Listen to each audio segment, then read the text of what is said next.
my friend. Hello, everyone, and thank you so much for rejoining us. And thank you so much for Elizabeth to share your time with us. I'm so excited. As I remember in preparing for the first session, I was rewatching video clips of Cedric's work at one of the conferences of California. And he really said, and that was before I even met Cedric, this conference. So he was talking about HQ and Tiffany and Francoise and all of his students, and saying that he's here because of us, his students, that continue to take on this work. And I always appreciate hearing that from Elizabeth and having her here as well, because she's definitely one of the teachers and carriers of all of this conversation. So I'm very grateful. All right, so I want to make sure I turn on I think I can turn on subtitle stuff. I didn't know if anybody wanted subtitles or if are asking for them. I'm trying to make sure that they're enabled. Subtitle settings. It should be enabled. Okay, perfect. If it isn't. I see it now. Thank you so much. All right, making sure that that happens. So what I want to do today is I'm going to take a little bit of time by reviewing some of the main terminology that I shared with you all on the first day. This is not just for those people who were here, but also for the people who maybe didn't get to come. And I wanted to make sure that I definitely shared that information. So I'm going to share my screen so I can get to the slides. Perfect. And here we go. So as before, I want to make sure I open with a land acknowledgement about Philadelphia. I acknowledge that the land upon which I currently reside are the ancestral lands of the Lenape people, whose presence and resilience in Pennsylvania continues to this day. And I take this opportunity to honor them as the original caretakers of this land and recognize the histories of land theft, violence, erasure, and oppression that has resulted in the current iteration of the beautiful Black city that is at the center of my research and which I call home. In doing so, I identify that settler colonialism and racial capitalism are co-constituent structures of oppression. So just want to make sure that we remember the Lenape people. So again, I just want to review the terminology, and then I'm going to turn into a brief kind of overview of the methodology that Robinson is using in his writing to situate Du Bois in the chapter about Du Bois's contribution to what Robinson calls the Black radical tradition.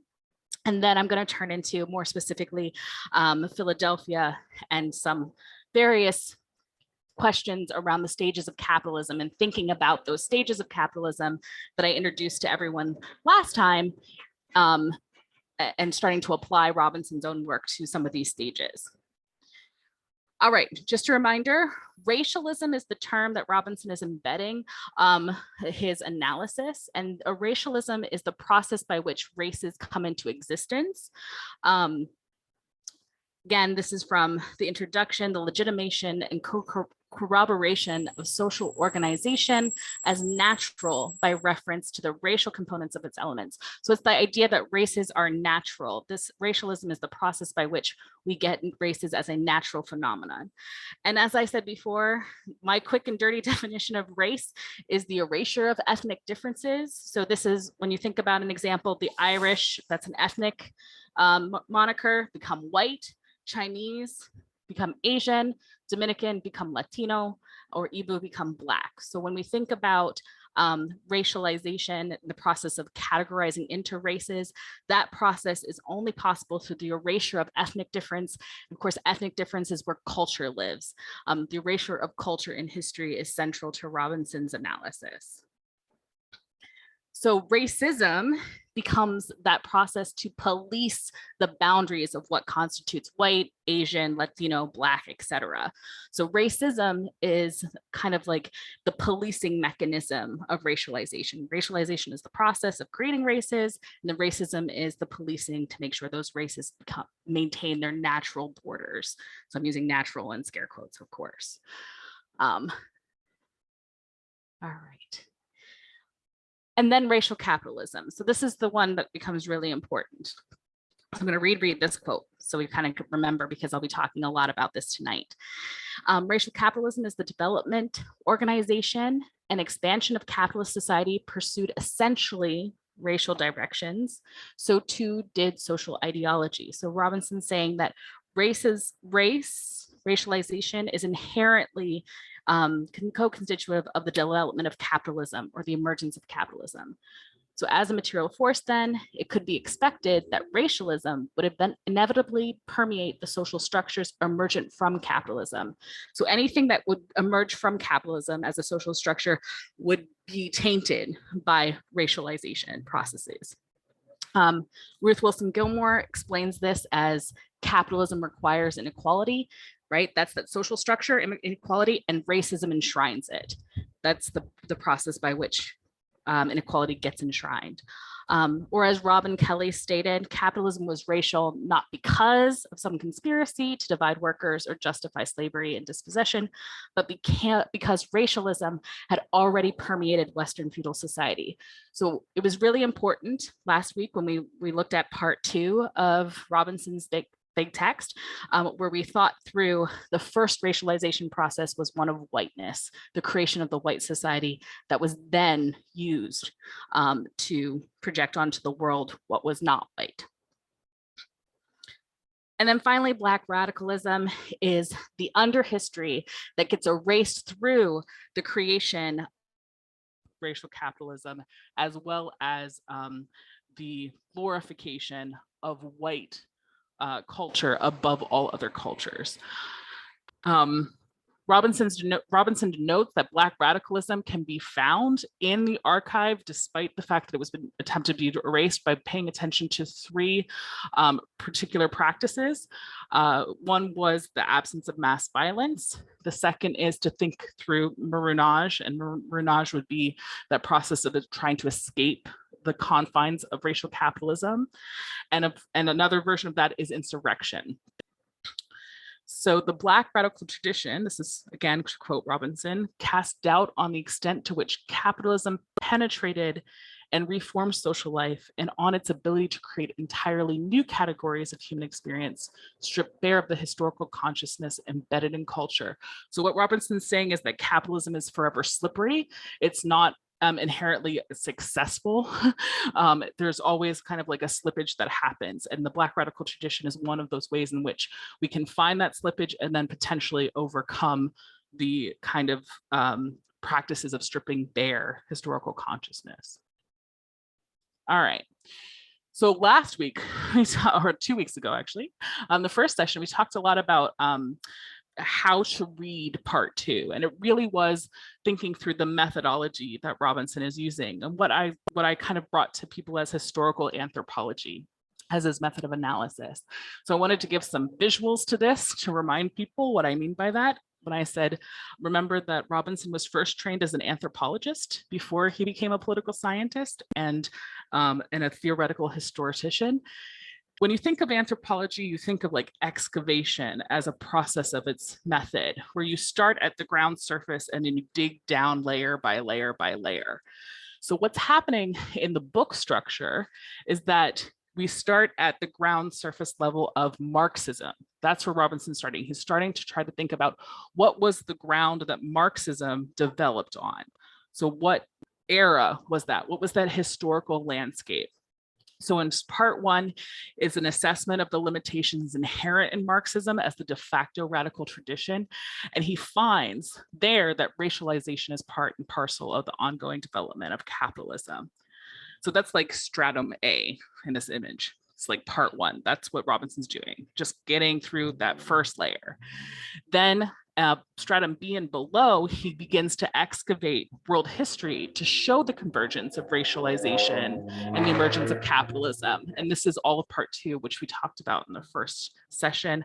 And if you guys want, if anybody who wasn't there wants the recording, I'm sure we'd be happy to send that to you or let you know where that's located.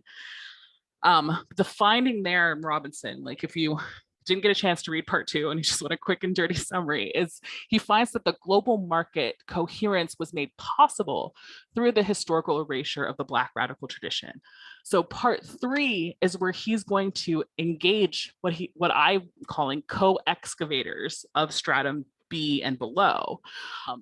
And this is what he calls the intelligentsia of the Black radical tradition. And he pays attention to three people in particular. And I asked people to read one chapter devoted to one of those figures, W.E.B. Du Bois, for this evening, mostly because Du Bois is very well known as an historical intellectual, but also he was one of the first scholars of Philadelphia, the history of Philadelphia with the Philadelphia Negro, which I will bring into conversation tonight. Just to add to this, again, another version of what this could look like, I wanted to bring another image, again, same information to the left of your screen, but now you have a version of this for King's Cross at Liverpool Street, right? The different kind of layers that are there. When you want to think about historical anthropology, it's you start at the history question that you're at, right? And Robinson's starting with, well, what is this thing called Marxism, and why is Marxism a European question, and why does it leave out other agents as part of the revolutionary stratum? And then he starts digging deeper into that history, because Marxism itself was sitting, Marx and Engels themselves were sitting their analysis on ground that erased the history of the Black radical tradition. So what Robinson is doing with Du Bois, with others, is kind of doing that excavation together. All right, so the intelligentsia of the Black radical tradition. There are a bunch of them that are named by Robinson throughout the entirety of the book, and I list them here. From George Padmore to Grace Lee Boggs to even Angela Davis, Walter Rodney, etc. But the three main figures that he focuses the most on are C.L.R. James, W.E.B. Du Bois, and Richard Wright. Of course, there's not an exhaustive list of those who are considered part of the Black radical tradition that Robinson does not name, but of course, he states on page 184 that he wasn't just focusing on these three because they were the only three. It was the one he focused on them because their contributions were enormous and their productivity was massive. So Du Bois, James, Wright, there was a huge archive of their work that he could uncover. And Robinson continues to write, theirs is a living legacy, but always we must keep in mind that their brilliance was also derivative. The truer genius was in the midst of the people of whom they wrote. There, the struggle was more than words or ideas, but life itself.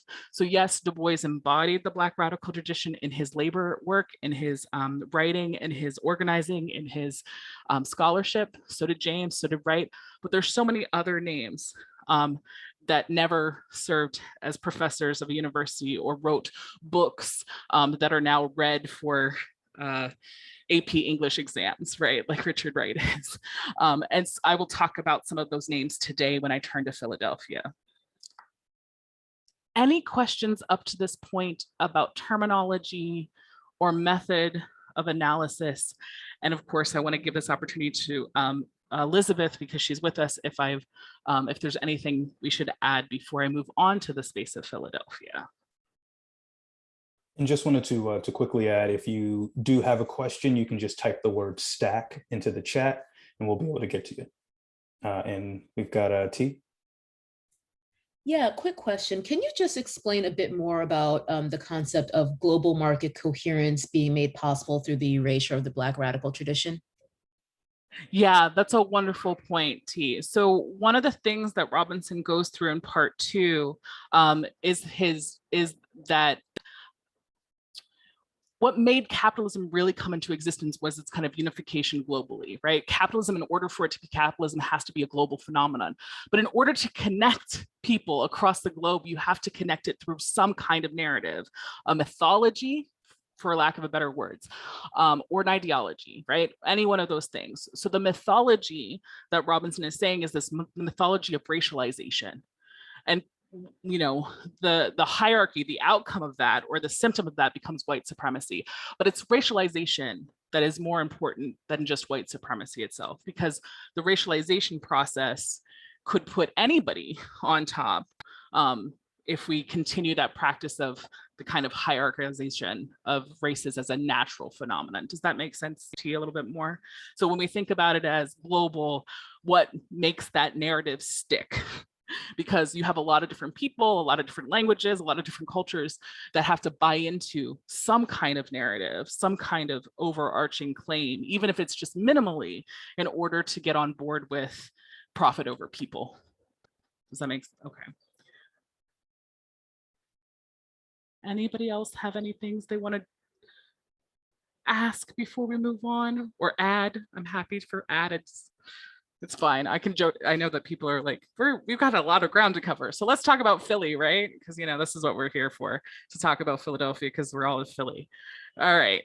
Well, before I talk about Philly, I just want to make a brief conversation about W.E.B. Du Bois and his concept of abolition democracy, which is not something that Robinson focuses on in his book, but is the kind of heart of my research that I was working on with Cedric when he was still with us. So Du Bois's contribution to Marxism, Robinson says, is the recovery of the radical history of Reconstruction, the Reconstruction era, both in the United States and for the world. So it's important to remember that Reconstruction, the one era in US history, right, that time frame right after the Civil War, usually people talk about that really short time that was there. It was also there was a global Reconstruction happening at the same time. So we, in Black Reconstruction, Du Bois talks more, does focus on the United States, but doesn't only talk about the United States. He talks about the Soviet Union, he talks about, or the, you know, Russia's revolution and emergence of the Soviet Union, and he talks about a lot of other spaces as well, including the Meiji Reconstruction in Japan.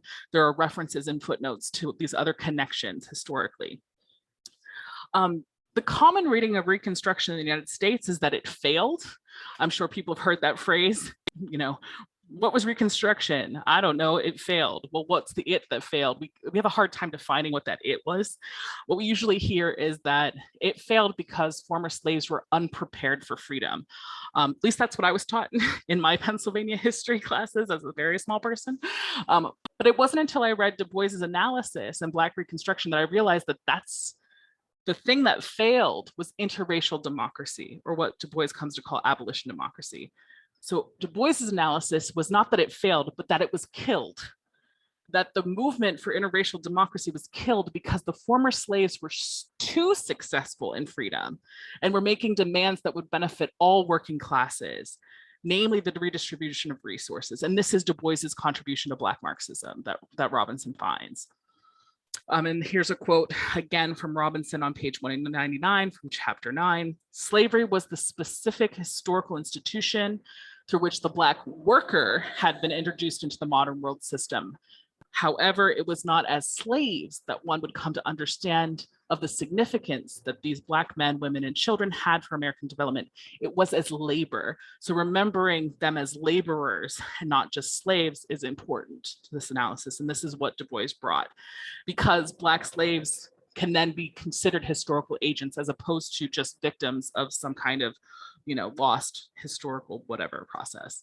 So again, Du Bois's contribution to Marxism is centering Black enslaved bodies as historical agents, the ones that created the general strike, the ones that were able to marshal the revolution that brought forward the Civil War, and therefore the first moment of democratization in the United States, true democratization in the United States.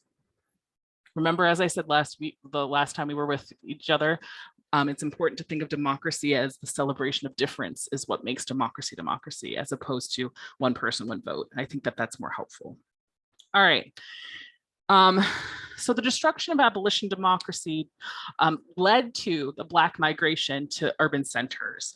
And this is really important because this becomes part of, this is a longer story that Du Bois was analyzing in his work. Just to remember, a quick definition of abolition democracy is the construction of new institutions, new practices, new social relations that would have afforded free to Black persons the economic, political, and social capital to live as equal members of society.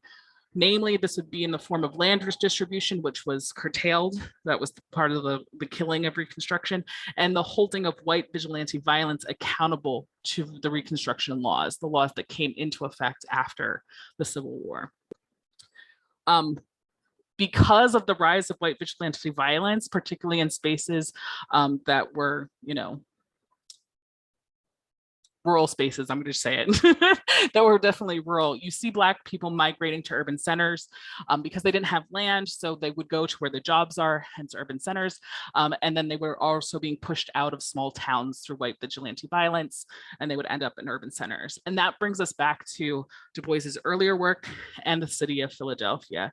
I wanted to bring this image, the city and rural population of Black people in 1890 that Du Bois drew. This is from the archive in Clark, Atlanta. So I know it's kind of probably hard to see, but the red kind of squirrely thing is Black people living in the country in villages in 1890. And it kind of like goes up to this yellow, and that's the Blacks who lived in cities that have a population of 2,500 to 5,000. There's a little bit of blue. That's little larger cities from 5,000 to 10,000, the number. And then you see the second largest concentration of Black people end up being inhabitants of cities over 10,000 people. And again, remember the date of this diagram is 1890. So we don't have huge number cities, right? Not like now when we think Philadelphia is like metropolitan as 2 million. But I think that this is a really good example of some of the work that Du Bois was trying to think through when he was thinking about migration and why people were living where they were living. All right, moving on. Philadelphia Negro is not a text that is at the center of the analysis for Robinson in Black Marxism, mostly because Philadelphia Negro is part of Du Bois's really early work, where a lot of scholars have kind of claimed Du Bois as not a Marxist, right? He was claimed as a Fabian, a liberal in his earlier times, and then becomes a Marxist with the introduction of Black Reconstruction in the 1930s. But we do actually still see in Philadelphia Negro a little bit of his analysis for abolition democracy already. And also here you have him categorizing the Black labor unions in Philadelphia at the end of the 19th century. So just for reminders for people who've never read the Philadelphia Negro, Du Bois was hired by, it wasn't the University of Pennsylvania, it was the business school at Wharton. He was hired by Wharton, which is the business and real estate school at the University of Pennsylvania, to come and do an anthropological analysis and ethnography of the Black community in Philadelphia. And he wasn't hired full-time as a professor. He was just hired to do this research. He, could oversee a couple of students, but he really didn't have any interaction with students. And he had a young woman who worked in the settlement houses in Philadelphia named Isabel Eaton, who was his research assistant.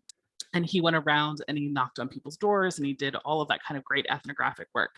But here, what's interesting is he notes that at the time, at the end of the 19th century, because he was doing this work from 1897 to 1898, and then it was published in 1899, there were Black labor unions, but the majority of them, as we see, are pretty much service industry, right? When you think about it, like barbershops, that's a service, like barbers, caterers, when you think of the service industry now, like food, private workers and coachmen's associations, and then the Hotel Brotherhood, which are people who worked in hotels and particularly hotel waiters.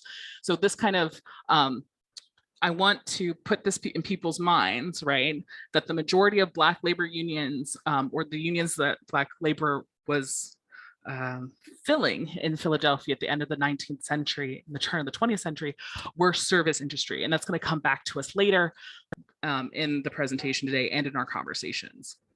All right. So I want to move into Philadelphia and thinking about these phases of capitalism.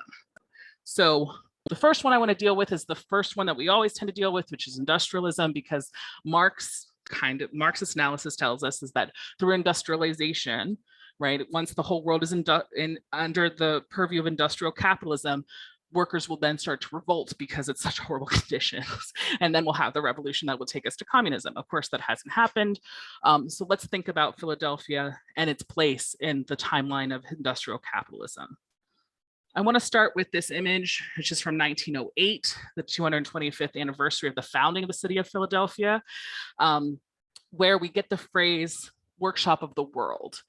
The 19th century saw the diversification of manufacturing in the city of Philadelphia, and this is why it got its name, the world's greatest workshop. There were a few large firms, industrial firms like Baldwin Locomotive and Stetson hat makers, and Midvale Steel. But really the majority of workers in Philadelphia producing really amazing products, right? The industrialized products were small, kind of smaller industrial enterprises. This image is actually from the Library of Congress, but I think it's even more important to hone in on the quote that's under the first title, which is America's largest home city with more homeowners than any other city in the world.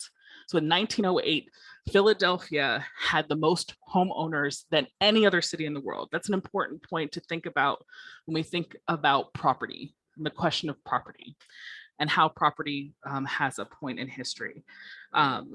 Also, Philadelphia still tends to be on the upper end of homeownership in the world, and particularly in the United States, even though that is massively declining, and we can talk about that today too if people want to. But there are a couple of historical international union enterprises that were interracial in the city of Philadelphia. The first one of note is the National Cigar Makers Union, which was founded in New York City in 1865. And it began to accept Black and female members in 1867, only 2 years later. I wanted to bring to attention the Theobald and Oppenheimer, or the T&O Cigar Company, which was founded in 1860, and it was located in Northern Liberties. And it's even more important that we should note that most of those workers were female. So in this kind of time of mature industrialization in the United States, we do have examples of workers unionizing from the margins, right? Women and Black labor. You also have the tradition, the Phillies, right? Like the Phillies cigars, as we all know them as the Phillies. This is the Buick Brothers Tobacco Company, and it was founded by Puerto Rican and Cuban immigrants in 1896. And it was located in Southwark. That plant closed in 1976, and I think has been turned into condos now, which is not shocking.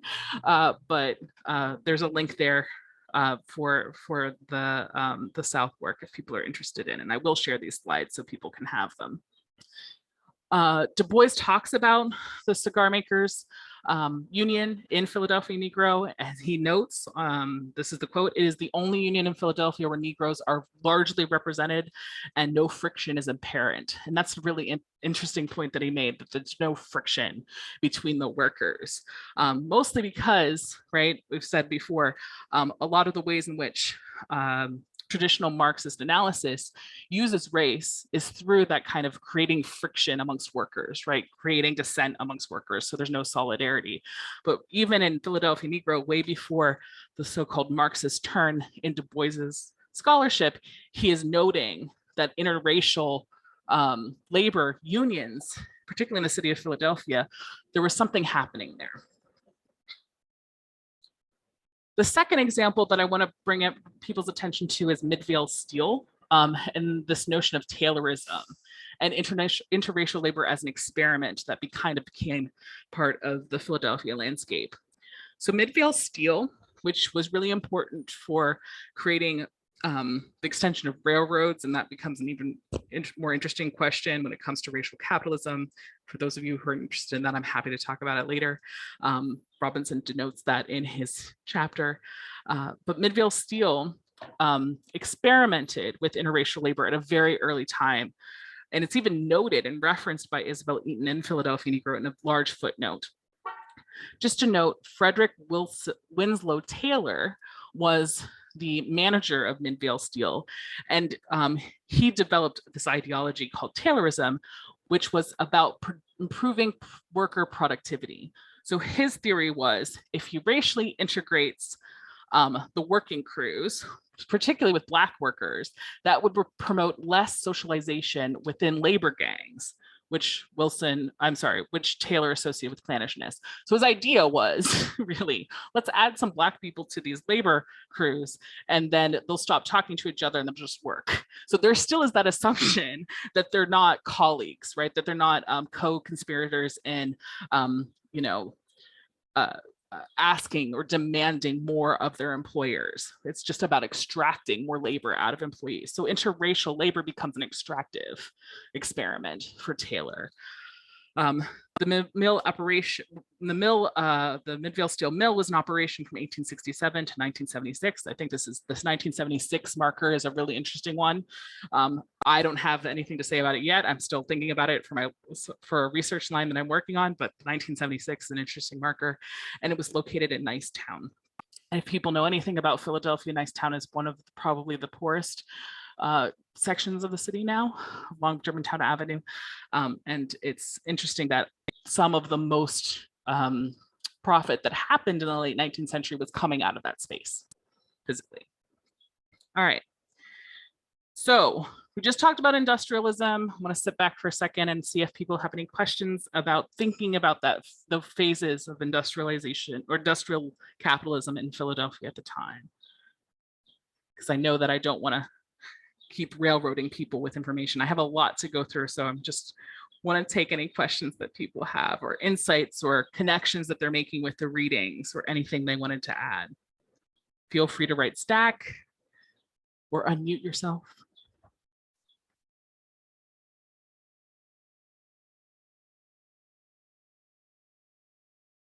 Okay. We can always go back. Don't worry. If you have those questions, we can always write them down and go back. So I want to talk a little bit about mercantilism, right? Because again, I'm using Robinson's method. He starts with industrialism, part one. We didn't read that together, but then he goes back, right, in time to the earlier stage of capitalism to show that racialization was happening there, because the largest profit from mercantilism in the 15th through 18th centuries was, anybody know? What was the thing being sold that got the most profit? That was sent around on ships across the world? People. People, particularly slaves from the African continent. All right, so I want to step back and think about mercantilism in the city of Philadelphia. And I'm actually going to point to a Black Philadelphian abolitionist and one of the first millionaires in Philadelphia, born in 1766 and died in 1842, and his name was James Forten. So it's important to think about Black entrepreneurship at this early stage, right? James Forten, immediately after the American Revolutionary War comes to an end, he becomes a sailmaker. One of the few sailmakers in the city of Philadelphia, made tons of money. Why? Because that's where the money was, in ships, maintaining those ships, because mercantilism was the #1 form of capitalism at the time, right? The movement of goods, right, raw goods, particularly in the United States, to industrial centers, from non-industrial centers to industrial centers, whether that's from the South to the North or from the United States to Britain, et cetera, et cetera. So Du Bois mentions Forten in Philadelphia Negro, where he said for years he conducted a sailmaking trade employing both whites and Negroes. So this is James Forten, born free in Philadelphia, member of the Free African Society and co-founder of the American Anti-Slavery Society, the first interracial anti-slavery society in the United States, founded, of course, with William Lloyd Garrison. So James Forten is an important figure to think about the questions of slippage, right? When we think about capitalism as slippage and what can be done there, right? He was both an entrepreneur, but also an abolitionist. How do we become secondary laborers or secondary consumers in this thing called capitalism and still do something to fight against it at the same time? So Forten's an interesting figure. Another one you guys were introduced to more directly in the reading was Ben Fletcher, who was a Black Philadelphian and a wobbly from the IWW, or the Industrial Workers of the World. And this is the article by Peter Cole, which he has a longer book about Ben Fletcher. The dates around his birth and death are a little skewed. So April 1890 through 1949, born in Philadelphia and joined the IWW in 1912. Just for people's memory, IWW was founded in Chicago in 1905, but the local 8 IWW of Philadelphia was the union's most racially inclusive branch. And this is what Cole points out in his analysis. So again, he notes that The most significant leader, of course, was Ben Fletcher in Local 8, and that Fletcher is not really known historically. We just don't know his name. So I thought it would be nice to bring his name to us today to think about calling back, especially because there are workers, particularly food service workers in New York City, that have called on the history of Ben Fletcher, even within the last decade, for their unionization efforts. So I think that that's kind of interesting. Also, when it comes to thinking about, historical memory, the building that housed the Local 8 hall was bulldozed for redevelopment in South Philly. And there's no sign there that names Ben Fletcher. There's no sign there that names this hall. So one thing, I know that the Pennsylvania heritage signs, those little blue markers that we see all around the city, they're really important. They're really important archives. So if anybody wanted to, when we think about education and public education and what the GSA could do, even if it's small, is to commission the Pennsylvania Historical Association to to place this sign. And I think that that could be an interesting activity if people are interested. Also, of course, we have the beautiful Linnecut on paper of Ben Fletcher by Carlos Cortez in 1987 here from the Smithsonian American Art Museum.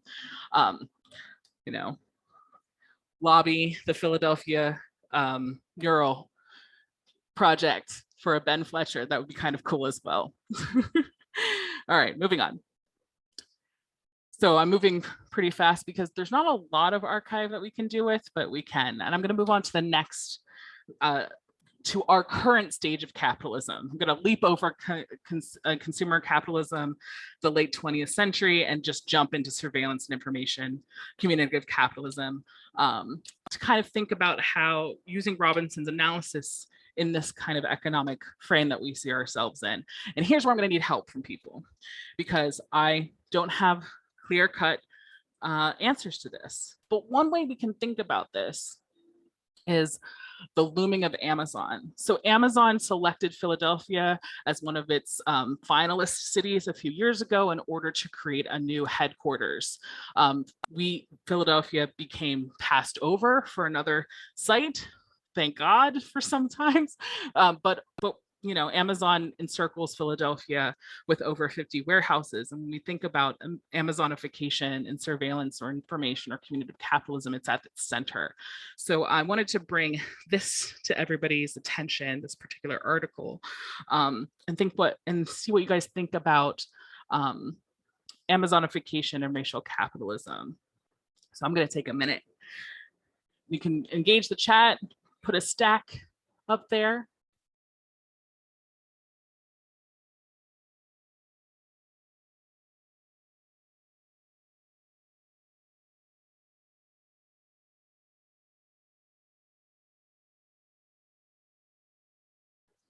Go ahead, Elizabeth.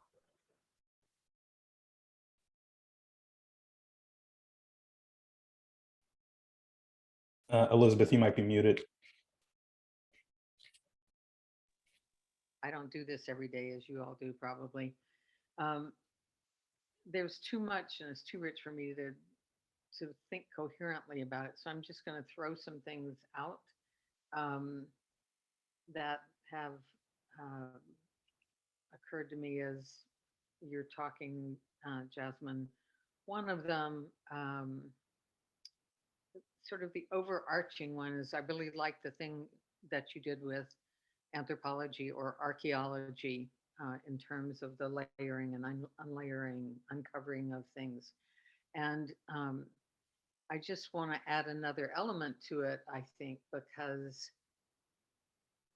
while your work and our work is always to excavate, to uncover, it's kind of like there's somebody right behind us that's always throwing dirt back on whatever the reality is.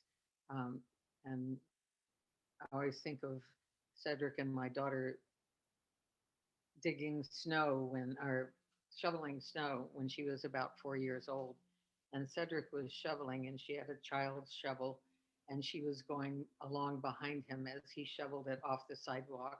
She was knocking it back onto the sidewalk.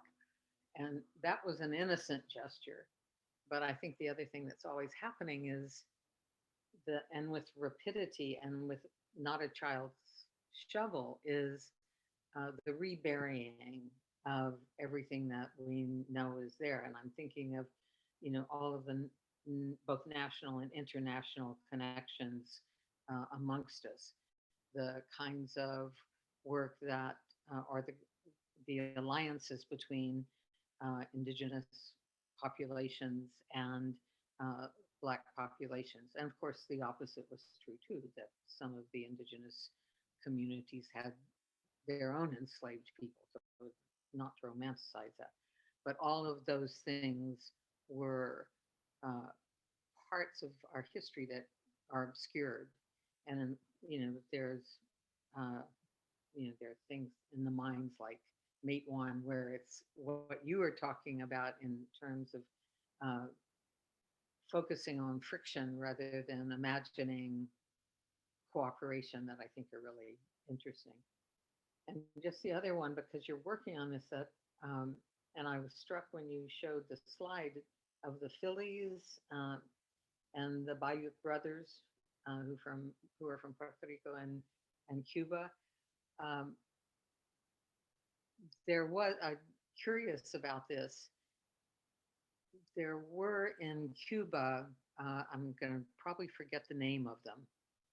I think it's lectadoras, who were in groups of people who were rolling cigars together. They would pool their wages to pay for one of them to not be rolling cigars, but to be reading to them. And it could be poetry, it could be any number of things. So that solidarity within those little groups, and the word you didn't use, and I don't think I wrote it down, but that third piece that Cedric's talking about, that I always refer to as resistance, is those are all those little acts of resistance that I think are stunning, and we find them all over the place. And of course, in Amazon right now, that also is really quite telling. And I think that's all. That's all right now. The home ownership stuff I found really important. But the thing I wanted to say about the Cuban and cigar makers relationship is, I know that that same practice was taken up somewhere in the Northeast inside, I don't know that they were garment workers. I can't remember who, but there's a man named Bill Bigelow who I know did a curriculum guide on labor that talks about the same practice occurring somewhere in the Northeast. So whether or not there are actual connections, or whether these are just individual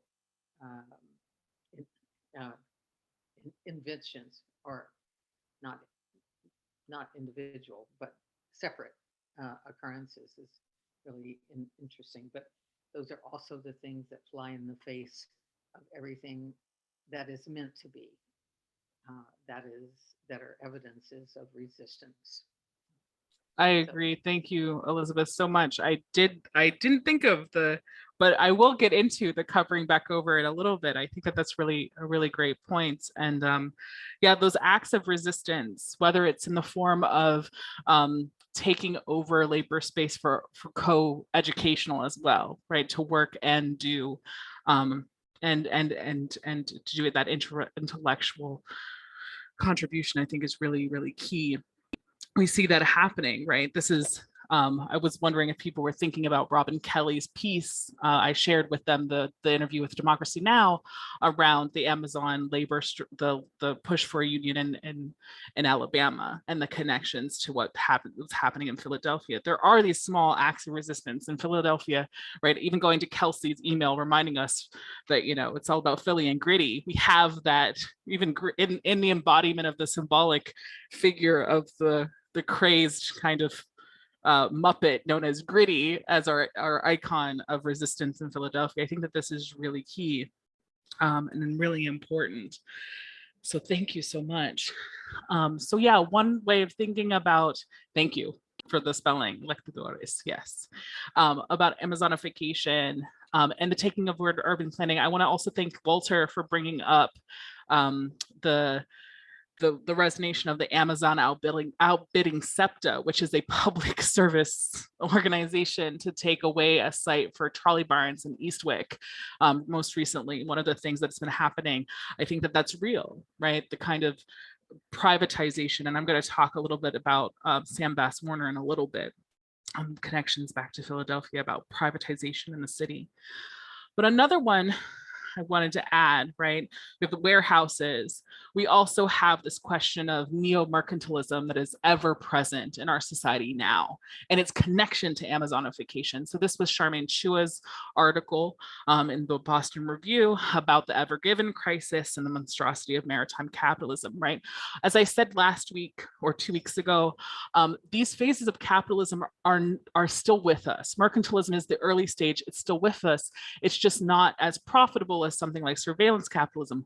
But when it merges with something like surveillance capitalism or commutative capitalism like Amazon, it is the kind of primitive accumulation, the continuing accumulation of profit becomes even more exemplified. And this is why Amazon's so powerful, because it is, you know, it's communication, it's mercantilism, it's all of these things rolled up into one.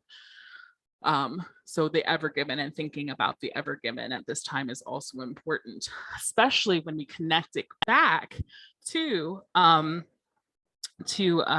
questions of the longshoremen, right? Where we talked about Ben Fletcher, right? The push for interracial labor unions in Philadelphia at an early time around questions of mercantilism and longshoremen is even more present now because of the crisis of Ever Given and Amazon. So I think I want to make people draw those connections, which is kind of interesting.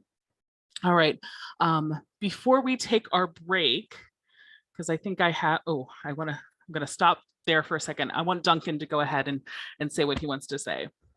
Oh, thank you. Yeah, and sorry if we're going to come to this too, but I kind of had a question comparing the Cedric Robinson reading to the article about the IWW and the Local 9, 8. Like I didn't make it through the whole chapter about Du Bois for today, but I got through about half of it, and I came away feeling like a main message was that racial identity was during Reconstruction was very successful in dividing workers by race, and that was an intentional tool that was used successfully. But then the reading about the union in Philly, it was a lot different than that. And although it seemed like workers were still very racialized, like I think they said that it was like a third were Black and a third were Eastern European and a third were Irish or Northern European. I might be getting that a bit wrong, but like, so although they were racialized, like they were still very united and not like, not divided by racial lines as much. So I guess, I don't know, it's like a hard question, but it's like, is that like a big exception, the local here? Is that how we should see it, as an exception to what Robinson talked about in general during Reconstruction and coming out of Reconstruction, or did I like misread it? I didn't read the whole thing as well. So like how do I fit those together, if that makes sense? I think that's an amazing question, Duncan. And this goes back to thinking about the phases of capitalism, particularly at the level of the national stage in the United States, right? So when we think about it, when slavery disappears, that is a new form of economy emerges in the United States. Even though slavery was, for the majority of the 19th century, 19th century, yes, the majority of the 19th century was consolidated in the South, right? The Southern states. Of course, all of the states of the United States, when it was first formulated, had slaves, including Pennsylvania, right? Pennsylvania was the first to pass an abolition act in 1780, the Gradual Abolition Act. So my point is, in saying this, is that Du Bois pins this point of the abolition of slavery, or that time frame in which that abolition would happen most radically, right? The Black Reconstruction era, as that moment for when capitalism could have also been dethroned, sorry, at a global level. Does that make sense? That racial capitalism could have been dethroned, but it wasn't, right? Whiteness reconfigured itself, found a new way to market itself, and solidified again. And then we have these times that happen again and again where you have whiteness crumbling because it's slippery, right? To be white is not, there's no defining feature of whiteness. I might look white, but I'm not white really, because I was born in Appalachian and my mother was sterilized the day I was born. And the reason she was sterilized is because she was poor and she was not considered quite white, right? We've talked about this a little bit last time. But the point is that as Elizabeth was saying earlier, right, there's this uncovering that we're doing and then gets thrown back on. So when you have the turn of the 20th century, when you have new points of connectivity for resistance, right, like technology, think of the telephone, think of telegraphs, etc., which made the wobbly so powerful, right? You have that moment of resistance that becomes very internationally linked, but then gets attacked almost immediately. So does that kind of help, Duncan, a little bit? Because as we said, like once you put the push in motion, it's really hard to keep the train from going, except in these moments of radical crisis, which is why I'm going to talk a little bit later after our break about the COVID crisis now and thinking about how we can marshal this history in a city like Philadelphia to push towards something potentially more in the lines of the Black radical tradition as opposed to the formulations of racial capitalism. And how do we do that? We have to think about what are the bonds that are going to secure us as opposed to the bonds that secure racial capitalism. And I'll remind people of that. But I want to give people the option of having a break now, because I think it's screen times are a lot. So do we want to take 5-10 minutes? Take at least 5. We'll get back together at 10 minutes. If you guys have questions at 5 that you want to, after 5 minutes, to bring back to me, but then we'll all come back and I'll get back into the analysis in about 10 minutes. Does that sound good? Awesome.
So as people start coming back, take your time. It's only 7:07, 7:08 East time, which makes it 3:07, no, 4:07, 4:08 Pacific time for those of you who are coming from the Pacific side of things. I wanted to make sure I gave, I think it's Meg, but it's Hannah UE on our screen, because Hannah UE has a stack, but I think that's my colleague Meg.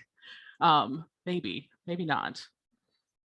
But Hannah, if you want to unmute and let us know your question, feel free to do so. Sure, yeah, I actually wanted to add to what Duncan had brought up. So it sounded like we were comparing the workforce in the South during Black Reconstruction and then a modern day Amazon workforce, which is now multiracial.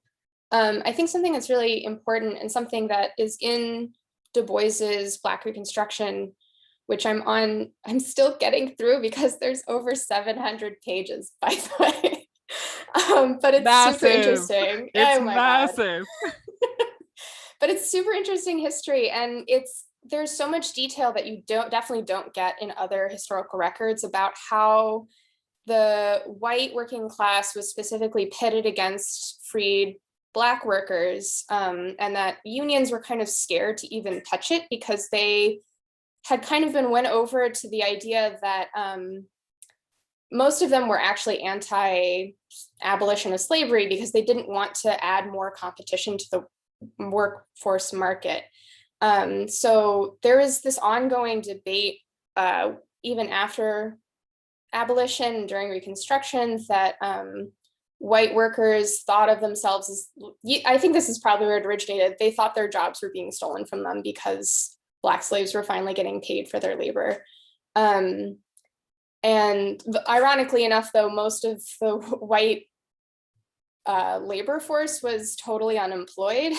So that was a contradiction they never really figured out. But I think if we're comparing that to like modern day workforces, today we are post-civil rights movement, post-Black power movement, post-immigrant rights movement. Like having a multiracial working class is less of, it just doesn't have the political context it did back then, or it probably still has in certain places in the South.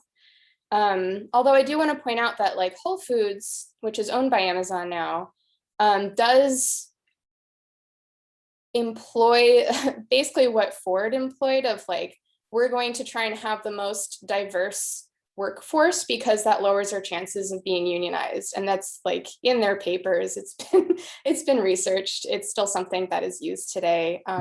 Whether or not it's successful, I don't know, but I do think that that's something to keep in mind when talking about unionizing today. The other thing that kind of comes up for me though is Du Bois's characterization of Black labor, and this is super famous, that suddenly becomes historical actors in that they are laborers. Their labor is contributing to society. And I think that is the kind of classical Marxist analysis that he's bringing to that history.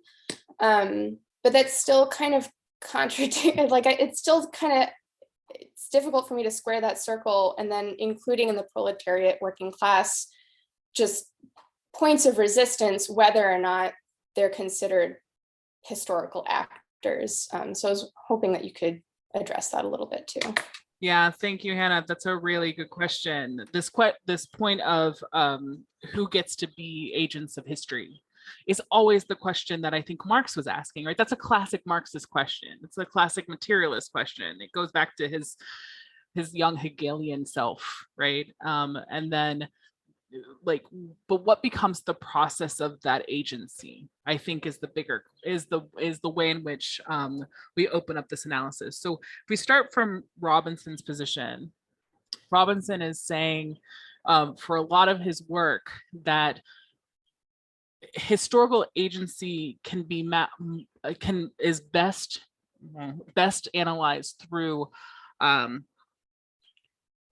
the production of cultural artifacts. Now, labor is one version of that, but he's not going to prioritize it over others. Marx definitely did. He prioritized labor as the cultural productive mechanism, particularly waged labor. or the fight for wage labor. And the reason that Robinson's going to think about this is also a very specific reading of Marx and Engels and their division, their actual division over what constitutes labor value. And this is what we know from the Marxist feminism tradition as the breaking between the determination of productive versus reproductive labor. And I'm going to get into that a little bit in my last segment.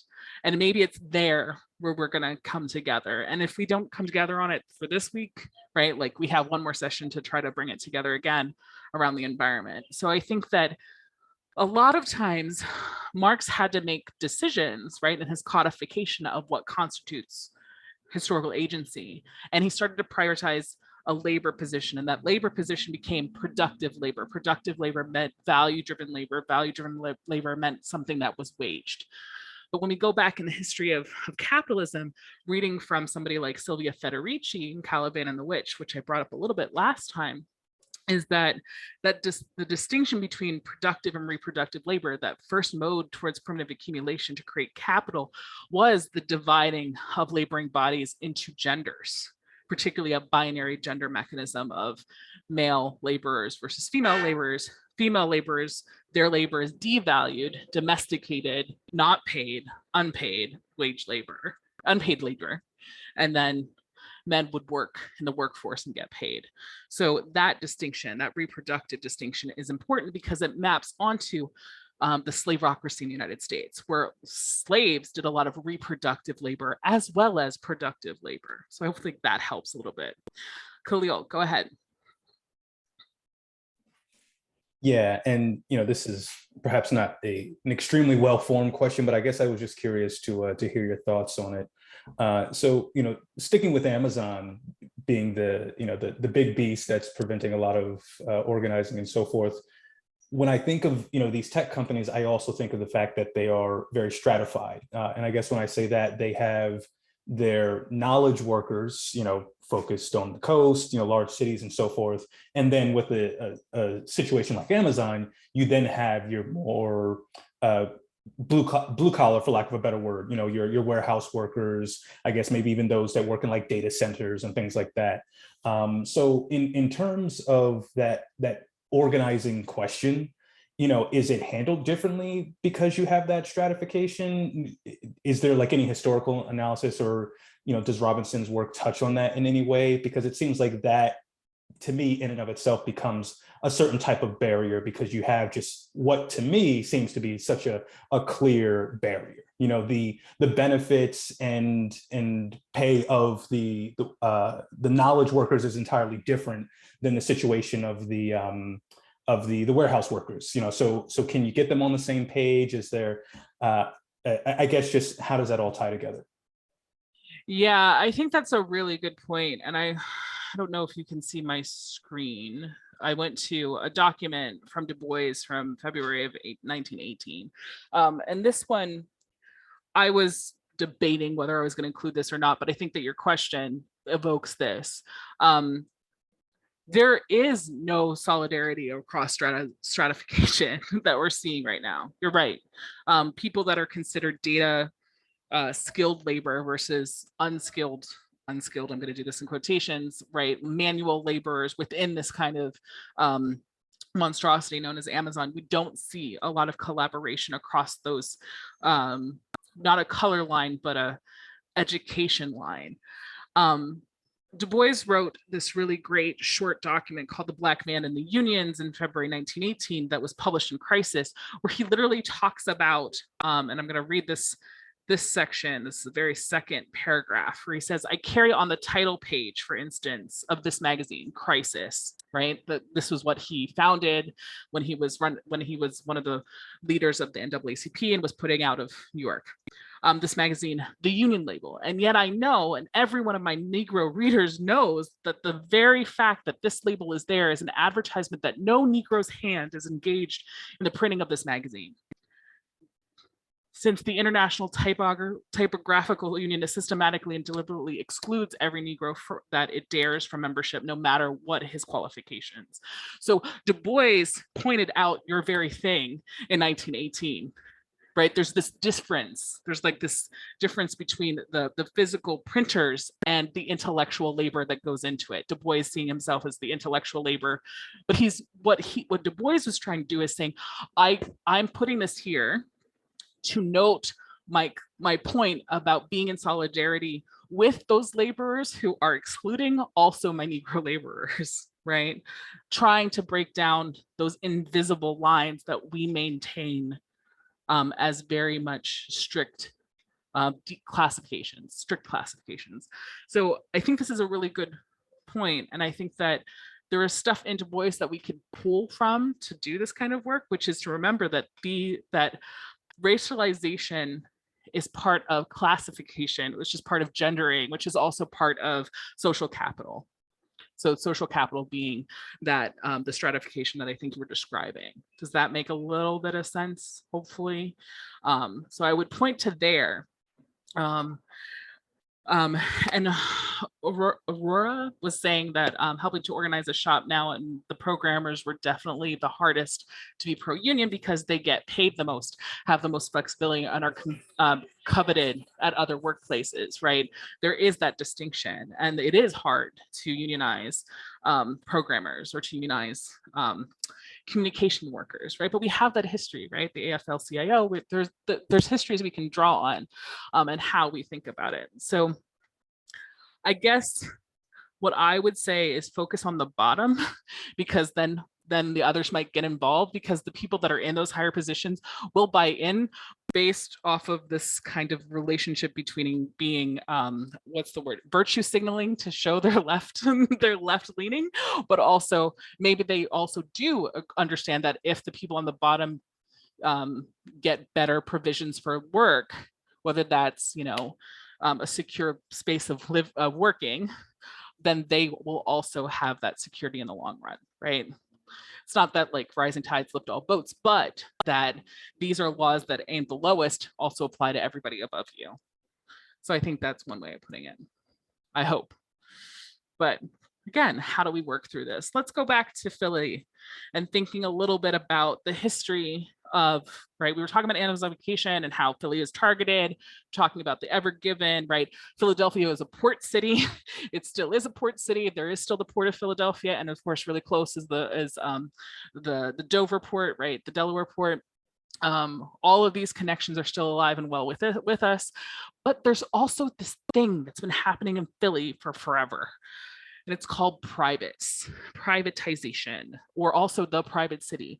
So Sam Bass-Warner, clearly not a Marxist, very much not a leftist, more like Schumpeterian, Keynesian economics, urban studies, urban economics scholar, wrote a really important book about Philadelphia called The Private City in 1968, and then did a second edition in 1987. Where he studies the case of Philadelphia to think about how American urbanization happens. And what he finds is that American cities trend towards privatization and becoming private cities, because the American value is the individual struggle for wealth creation, right? We all have seen this before and before. And because that is the value that's prioritized across all levels of analysis, from individual actors all the way up to structural ones, the result is that US cities become playgrounds for private moneymakers. Warner traces this trend through 3 different stages in Philadelphia's urbanization, starting with the first phase of the colonial city, where you have these economic conflicts between actors, the radical and merchant controversies of the 1790s, where again, to note to Duncan, there is the history, right? Duncan was asking this question earlier about the timeline, right? Here's one instance where history was shattered and there's this controversy and something could have happened, but then gets reorganized. So the colonial city was one of those things, right? 1790s, there was this turn to a potentially more radical organization of the city to benefit working classes, but it ended up just benefiting the merchants. The second phase is the big city, and this is from 1830 to 1860. Sam Bass-Warner's like tracing the kind of nativist democratic clashes in Philadelphia. And for those of you who are Philadelphia historians or really like Philadelphia history, this has to do with like the Catholic schools and the Catholic riots, but also the race riots, all of the race riots of these times, right? So there you have, this is the major industrial marker of Philadelphia, the first kind of major phase to industrialization, 1830 to 1860. And you have those clashes over who's going to dominate, mostly, interestingly, city politics, the big city. So the machine politics of the city. And then Warner goes into the 1920s, right? We know the 1920s are this moment of great reform, transition that's happening all over the country. And here we see what he calls the industrial metropolis, this reformer versus establishment differences, right? Like the big old classes that made older money coming up against these reformers. Bass Warner finds in the end that it's the unwillingness and inability of Philadelphia's citizens in all periods to conceive of democratic regulation of their private economic affairs prevented the political conflicts from defining the problems of the city in a way suitable for public action. So this is what's interesting is I think that despite Sam Bass Warner's analysis ending, right, in 1920s, we see this happening again, right? That inequality becomes the status quo, even though there's these fights to kind of redistribute wealth in the city of Philadelphia.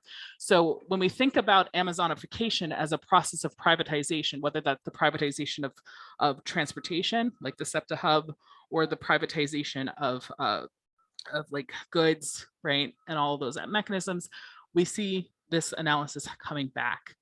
But I want to turn to this other question. We're clearly on a precipice of capitalism breaking down. We have been since like 2008, 2009. We've seen the resurgence of something called racial capitalism as a result, but it keeps faltering, right? We keep seeing it growing, and then we get really, and then the workers are like, this is really gross and really monstrous, and we're going to fight back, right? Whether that's against Amazon or whether that's against Facebook, et cetera, et cetera. So one Marxist theorist has come up with this question of, are we facing a new form of feudalism? Is capitalism over and we are now in neo-feudalism? And this person is Jody Dean, one of my other former mentors, and I want to bring up this kind of question. So Jody Dean, in her 2020 article published for, I think, the LA Review of Books, notes that capitalism is turning itself into neo-feudalism. Right, we're not moving from capitalism, communism, we're going backwards. To her, neo-feudalism's tendencies are descriptors, are extreme inequality, generalized precarity, monopoly power, right, Amazon, and changes at the state level, the neoliberalization of the state, where the market takes over and public action seems to be intermittent. And the defining mode of this, those are the tendencies of neo-feudalism. But what does that leave us with? Dean writes, a propertyless underclass will survive by servicing the needs of high earners as personal assistants, trainers, childminders, cooks, cleaners, etc. And she says this is related to commutative capitalism. And remember, as I said before, surveillance, commutative, information capitalism, they're all the different words for pretty much the same thing. And Dean was the creator of the concept of commutative capitalism. She notes, digital platforms are the new modern mills, their billionaire owners are the new lords, and their thousands of workers and billions are users are the new peasants. She gives examples like Uber and Airbnb, which are some of the most responsible for some of this. So I want to step back and think of neo-feudalism and everything that Jody Dean is saying, and link this with the long legacy of service labor as a Black form of labor in the city of Philadelphia, where Black workers had power, right? Remember back where I said about Du Bois and Philadelphia Negro? So I want to step back and let's think about service labor and the devaluation of service labor, and really thinking about what we can do around the lines of service labor. So in Philadelphia Negro, Du Bois writes this long quote, and I'm going to read it because it's really important. So long as entrance into domestic service involves a loss of all social standing and consideration, so long will domestic service be a social problem. The problem may vary in character with different countries and different times, but there will always be some maladjustment in social relations when any considerable part of a population is required to get its support in a manner which the other part despises or affects to despise. In the United States, the problem is complicated by the fact that for years domestic service was performed by slaves, and afterward, up till today, largely by Black freedmen, thus adding a despised race to a despised calling. Thus, by long experience, the United States has come to associate domestic service with some inferiority in race or training. If you just get rid of the word domestic from there and just read service or like food service, like the food service industry, that's where I'm going. Again, this is the end of the beginning of the 20th century. The concept of most people paying other people to cook their food for them is not something we think about, but now we do, right? In a hustle economy, paying for other people to cook for us is the number one thing we do to survive, even to keep ourselves from starving while we're still working these long, ridiculous hours. So I think that this devaluation of service labor, Du Bois pointed to in a very earlier stage. But this goes back even farther in the history of capitalism, as I said earlier, into the 15th, 16th, and 17th centuries, when we add gender. So this is from Silvia Federici's book, Caliban and the Witch, and I'm going to read this one out as well. The power differential between women and men in capitalist society cannot be attributed to the relevance of housework for capitalist accumulation. Remember, housework, we can now think of, one thing of housework was food preparation, now have outsourced that outside of our homes, but it's still considered domestic reproductive labor, cooking of food. An irrelevance belied by the strict rules that have governed women's lives, nor to the survival of timeless cultural schemes, That's really important, because what Federici is saying there is that this is not a cultural thing. We can't just deem like, oh, we order out and we eat out because it's, it's just our culture to do so. No, this is actually a practice of a larger question of how capitalism has reorganized our lives and has dictated how we function. Rather, it should be interpreted as the effect of a social system of production that does not recognize the production and reproduction of the worker, right? Food, feeding ourselves, cleaning ourselves, clothing ourselves, etc., as a social economic activity and a source of capital accumulation, but mystifies it instead as a natural resource or a personal service while profiting from the wageless condition of the labor involved. So that turn to capitalism out of feudalism in the 15th, 16th, and 17th centuries in Europe, Federici traces this to the wageless condition of putting women into unwaged labor and men into waged labor sources after the enclosure happened. So when we think about the devaluation of service labor, it has a gendered and a racial component, right? And remember, a couple of weeks ago, I said we have to think about provide an analysis of capitalism that it's intersectional. Otherwise, we can't really get at the problem. This is why. All right. So I want to take the food, just to give a couple numbers and why this is so important. I'm thinking about racial capitalism in the food service industry in Philadelphia. So I'm going to throw some numbers at people, so I apologize, but I'm taking an advanced statistics course right now and I'm paying attention to numbers. So this is what I'm doing. Before the COVID-19 pandemic shutdowns, more than 1 in 10 jobs in Philly were food related, right? These are jobs outside the home. And at that time, the industry was growing. The food service industry, as part of leisure and hospitality, was the hardest hit during the pandemic, right? We saw this with the closing of restaurants, right? Philly's restaurant scene will forever be changed, moving forward. And here's another one. According to the US Bureau of Labor Statistics, the median hourly wage for food and beverage serving and related workers was $11.63 as of May 2020. So those are big picture things, right? To the left. On the right, let's get into Philadelphia specifically. Food preparation and serving related occupations in the Philadelphia region have the lowest gross mean hourly wage of all of the sectors. That's $13.54 an hour. Notice that that's about 2% higher than the national mean, but is the lowest gross mean hourly wage across all the sectors. 6.9% of the working force in Philadelphia are employed in the food industry. 6.9%. And all this data to the right is from 2020, mid 2020, like May. So this is not updated of the COVID year, but it's still helpful. At 6.9% of the employment sector, food preparation and serving related occupations are the, they're the 1, 2, 3, 4, the 5th largest percentage in the Philadelphia region after healthcare practitioners at 7%, transportation and material moving at 8.4, sales and related at 8.7, and office and administrative support as the highest percentage of the sector at 14.6. People want to look more at those details. These are, again, this is from the US Bureau of Labor Statistics. I gave that link. That's supposed to say 5 largest. I was doing this one fast. I was like trying to get the numbers in. But when we think about the food service industry as the fastest, it was the fastest growing industry in the country, and particularly in cities before the pre-COVID-19 shutdowns. This is a really important point. Oh my gosh, I'm at 7:30. We're at time. But real quick, there's 2 more slides I want to get through, and then I'll stick around if people have questions. The fight for 15 in a union, that was a big thing in Philly before the COVID lockdowns, right? Think of 2016, right after the election. We saw the fight for 15 take walkouts in Philly across sectors. It was a huge support in the city. Since COVID lockdowns, right, there is this conversation happening in Philadelphia restaurant workers that the so-called job labor shortage is a different kind of conversation that happens. Restaurant workers say unemployment benefits factor in the shortage, but that's not the only thing.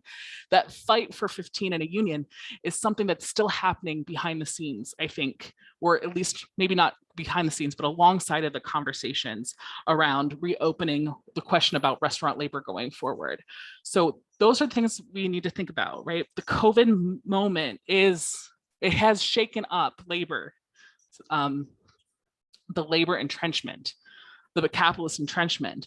But what should we think about moving forward? The fight for 15 in a union was started from mostly food service workers and care workers, is a really important thing when it comes to interracial unionization, especially given that there's a history and legacy of this.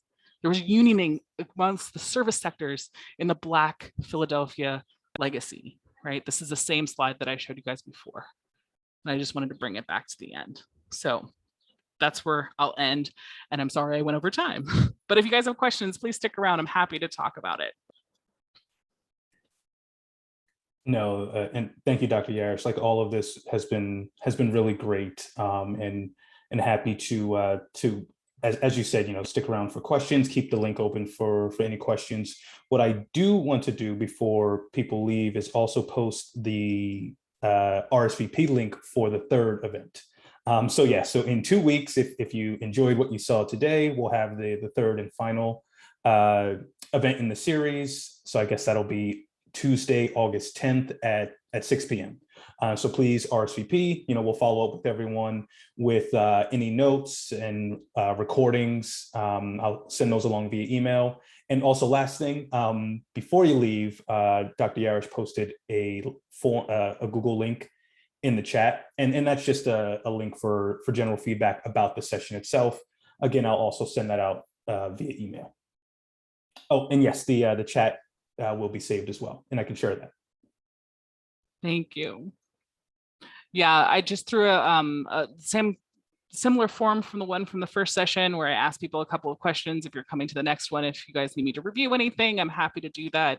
But also, whatever you wanted to add, it's just my way of collecting information to see if there's ways to continue the conversations. And yes, the 3rd session is going to be on racial capitalism, climate, and the epidemiological crisis. So those kind of conversations will be our last of the series.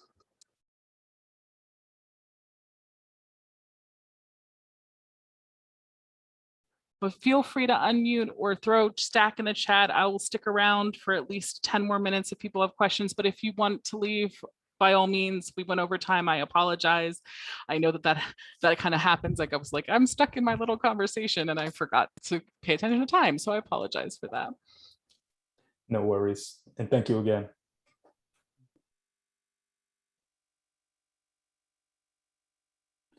All righty, and I see folks are trickling out. So again, if you aren't able to stick around, we really appreciate you coming, and hopefully we'll see you in 2 weeks. Jasmine and all, I have one thought. Just Yes, please, Elizabeth. you sort of alluded to at one point, and I'm sorry I had a call that I had to take. But you alluded to something about the fragility of these systems, and I know that's something that I think is really important for us to not lose sight of.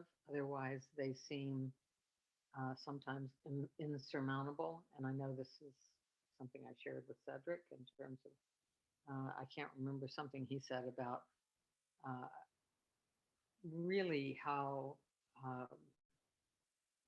close they are always to falling apart. And that's really something we need to kind of remember in terms of our own work and activism. But then there are two things that were taking me one way and another. One, as you were describing capitalism, and somebody said we were all going to become serfs. I don't remember who that was. And you included something about reproductive labor. And one of the things, the truisms that we used to assume about capitalism was that it reproduced itself, or it reproduced its workers. And somewhere after, the creation of a cyber world, that recreation seemed less necessary, or sometimes seems less necessary. We don't need workers, and we don't need to reproduce workers in the same way. And if they're troublesome, all the more reason why we shouldn't. But and there is more than I can't get Bezos out of my head. His audacity in saying that we had all flown to the moon with him somehow, or not to the moon, wherever it was insignificant that he flew. But there is a point where, if only because we are the consumers, we're necessary. And that's a sort of grim thought. But remembering the sort of countervailing tendencies to all of that, which are everything from urban farms to all sorts of imaginative interventions that are, well, they're really in fugitive spaces. And somebody has to tell me more about this, because I watched a film not long ago, Concrete Cowboys, set in Philadelphia. Thank you, Kelsey. I don't know who else has seen this film. It's beautiful. It is beautiful. And it is exactly, Christopher, it is exactly the kind of thing I'm talking about, where whatever it is that we're told we're supposed to do, we are just like in some ways like willful 2-year-olds who refuse to play by somebody's rules. So I think it's those things and that resistance again that keeps me going. Hobbled though I am sometimes, but I think we get really good at critiques, and we need to remember to go to that other space of our imaginative and our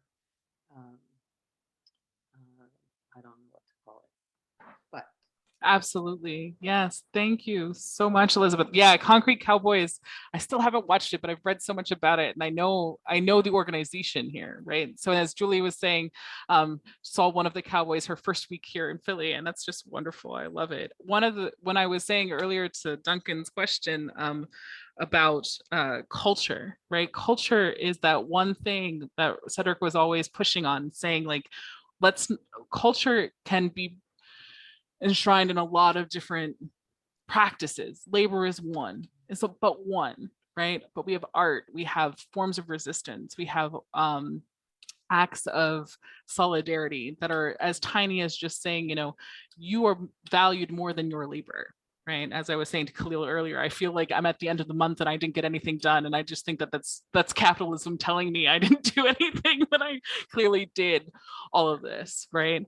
And I think that this is why, for those of you who are continuing to read Black Marxism, because next week I didn't assign anything from Black Marxism for the next section, but those of you who are still continuing to read, this is why Robinson included Richard Wright the most, and why Richard Wright was always Robinson's, the section of the book that Robinson cared about the most, right? That Cedric cared about the most is because Richard Wright was a working class American born from formerly enslaved people from the South, from that side of the proletariat, but also was a cultural producer.